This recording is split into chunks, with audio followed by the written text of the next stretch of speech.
Easy English बोली जाने के बावजूद भी लोगों को समझ में नहीं आता है। ऐसा क्यों होता है? ऐसा सिर्फ इसलिए होता है कि उसमें जो शॉर्ट एक्सप्रेशंस चल रहे हैं, आज के टाइम पर शॉर्ट एक्सप्रेशंस का यूज हो रहा है। शॉर्ट एक्सप्रेशंस सेंसफुल लैंग्वेज को क्रिएट अप करते हैं, इसीलिए इंग्लिश को समझ पाना थोड़ा सा डिफिकल्ट हो जाता है। बोर्ड पर आइए, मैं आपको 4 शॉर्ट एक्सप्रेशंस कॉल अप। सी, पहला है यहां पर I'm in a fix, I am in a fix। I'm in a fix means समझ में नहीं आ रहा है। तो generally talking with, hey guys, are you getting to whatever just I'm teaching to you? Sorry, I'm in a fix। मेरे समझ में नहीं आ रहा है what you are talking। Second word है I'm in fix। I'm in fix मेरे समझ में आ रहा है। Hey, are you in fix now? Yes, I'm in fix। Are you getting now? I'm in fix, sir। You may go ahead। मेरे समझ में आ रहा है, आप आगे चलिए।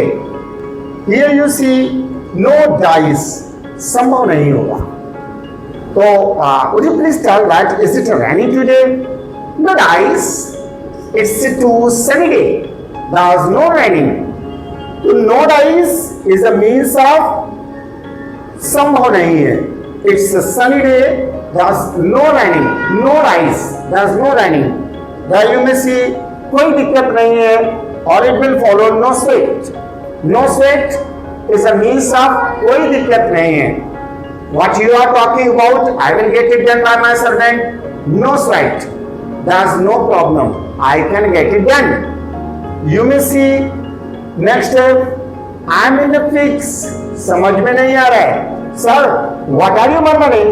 आई am in a fix, but I am in fix sir, मेरे समझ में आ रहा है, इनको नहीं आ रहा है तो not at all. I hope that you got it.